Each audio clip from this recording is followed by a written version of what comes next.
Ya, pemirsa, kembali bersama saya Pram Senjaya di MNC News Now. Pemirsa, kita ke informasi selanjutnya di mana gelombang unjuk rasa pernah terjadi pada 2019 lalu kala pemerintah dan DPR dinilai tidak melibatkan partisipasi publik dalam pembahasan RKUHP. Dan kali ini RUU itu kembali bergulir di DPR. Sejumlah pasal krusial yang lama menjadi kontroversi masih tercantum di dalam draft terbaru yang diserahkan pemerintah ke Komisi 3 DPR RI.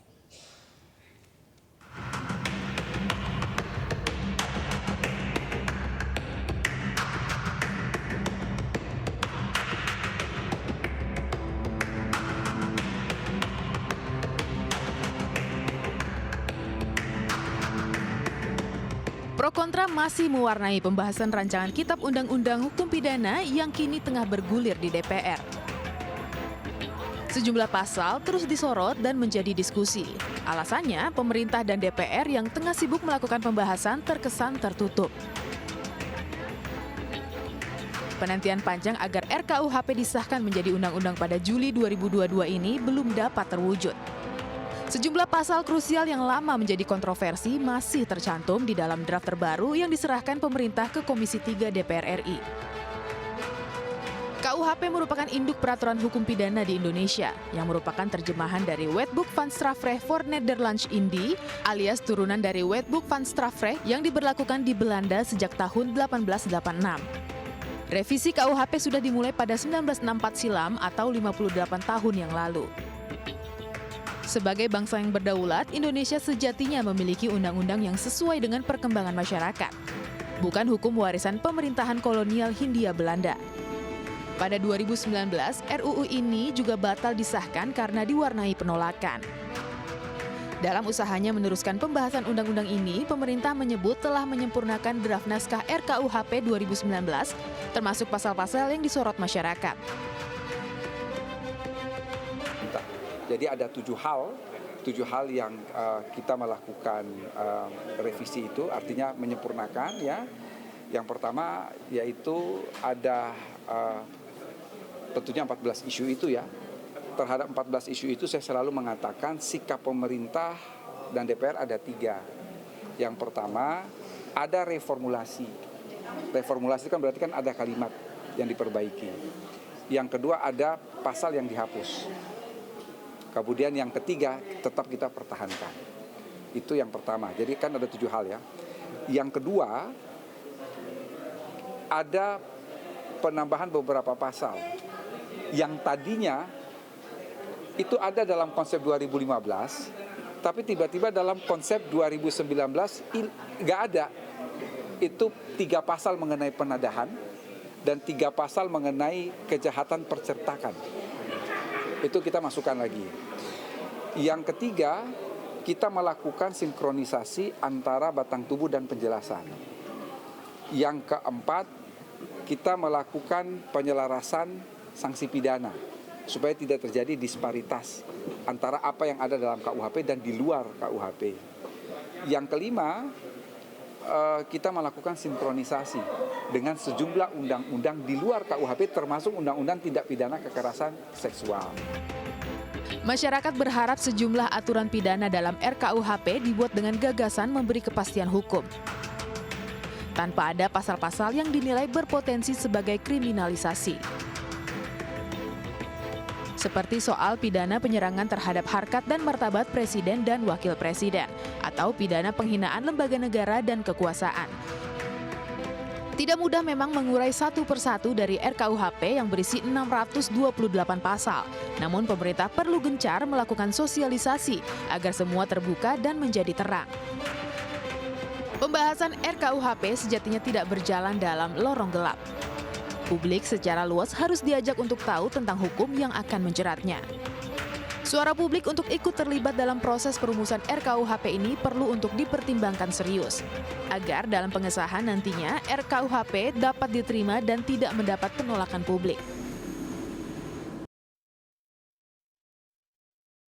Sementara itu, pemirsa, rancangan Kitab Undang-Undang Hukum Pidana RKUHP yang tengah dibahas di DPR juga mengandung ancaman kebebasan pers. Salah satu pasal yang mengancam kebebasan pers adalah pasal 188 yang mengatur ketentuan tentang tindak pidana terhadap ideologi negara. Dalam pasal tersebut, media massa tidak boleh menyiarkan hal-hal terkait dengan komunisme, Marxisme, dan Leninisme. Paham ideologi tersebut hanya dibicarakan dalam kajian ilmiah. Tidak hanya itu pemirsa, pidana bagi media massa yang nekat menyiarkan Marxisme dan sejenisnya akan semakin berat bila menimbulkan kegaduhan.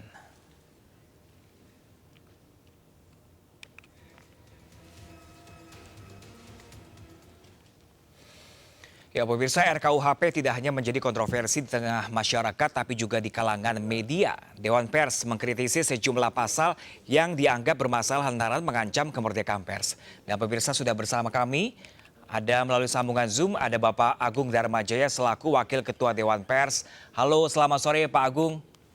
Selamat sore Mas Pram, selamat sore semuanya. Sehat selalu. Ya, sehat selalu Pak Agung. Pak Agung, ini sebelum kita mengulik lebih dalam lagi, kabar yang kami dapatkan bahwa ada 19 pasal yang katanya mengancam kebebasan pers, benarkah demikian? Lalu tanggapannya seperti apa? Iya baik, terima kasih Mas Pram. Memang ini menarik ya, karena sebetulnya persoalannya sudah cukup lama. Karena dari tahun 2017 kami sudah menyampaikan menggelar diskusi terkait dengan kajian mengenai RUU KUHP. Kemudian 2018 kami juga bersama dengan Asosiasi Dewan Pers ya, merumuskan pasal-pasal kontroversi. Dan kami bersyukur juga di tahun 2019 sudah menyampaikan catatan tersebut kepada DPR. Dan terima kasih sudah diterima. Nah, kurun waktu tersebut sepertinya tenggang waktu 2-3 tahun ini menjadi persoalan yang kemudian tiba-tiba muncul kembali yang akan disahkan. RUU tersebut menjadi undang-undang, pasal-pasal ternyata yang dulu kami sampaikan masih muncul. Dan ini terus terang mencederai betul, karena pada waktu diterima kami juga berharap setelah itu akan ada tindak lanjut untuk bisa duduk bersama membahas apa yang kami sampaikan. Namun ya nyatanya kemudian muncul hal-hal yang hari ini sedang menjadi perdebatan dan menurut kami itu concern betul. Apa yang kami sampaikan terkait dengan catatan kebebasan pers. Oke, berarti sebelumnya sudah ada pertemuan jauh-jauh hari dari sekarang ini. Nah, tanggapan mereka saat itu seperti apa, Pak? Iya, sampai dengan tahun 2019 ketika kami menyerahkan petisi, waktu itu diterima oleh Pak Bambang Susatyo, kami terima kasih beliau merespon dan kurun waktu 2019 itu mereka menjanjikan bahwa ini akan dibahas bersama untuk dilibatkan juga Dewan Pers dengan konstituen, membahas terkait pasal-pasal yang bersinggungan dengan kebebasan pers.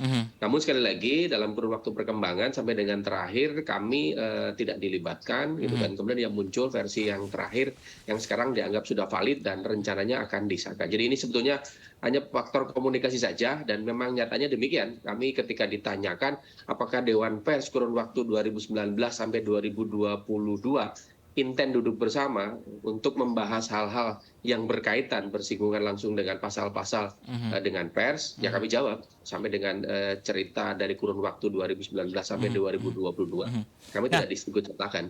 Nah, ini langkah selanjutnya sebelum benar-benar disahkan, apa yang akan dilakukan Dewan Pers, Pak?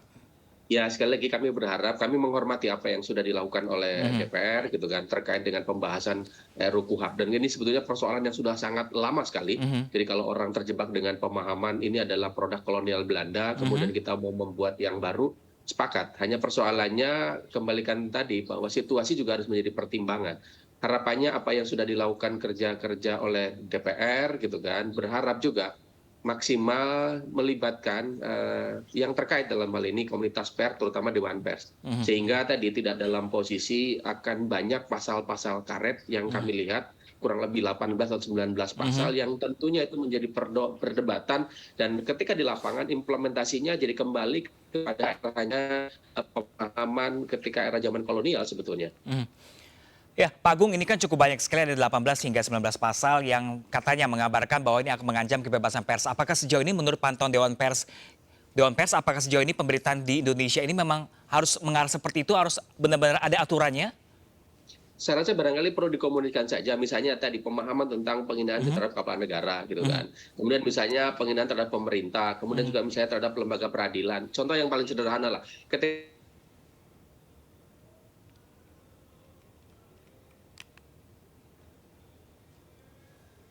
Ya, pemirsa, tampaknya hubungan komunikasi kami bersama Bapak Agung Darmajaya selaku Wakil Ketua Dewan Pers ada gangguan pemirsa, dan kami masih akan mencobanya pemirsa. Ya, Pak Agung, Ya, masih ya. bergabung bersama kami Pak Agung. Baik, ya. Ya, boleh dilanjutkan Pak Agung. Iya, misalnya tadi dalam pasal yang berkaitan dengan di pengadilan, ketika pengertiannya penghinaan misalnya begini, ketika dalam satu sidang yang diperkenankan juga misalnya media ketika harus meliput itu harus minta izin, itu pertama. Yang kedua, yang menarik juga kategorinya penghinaan apabila misalnya dalam ruang sidang kami memfoto misalnya mempublish majelis hakim misalnya. Ya, mohon maaf pemirsa, tampaknya komunikasi kami bersama Pak Agung Darmaja selaku Wakil Ketua Dewan Pers terputus pemirsa dan kami masih akan mencobanya sesaat lagi.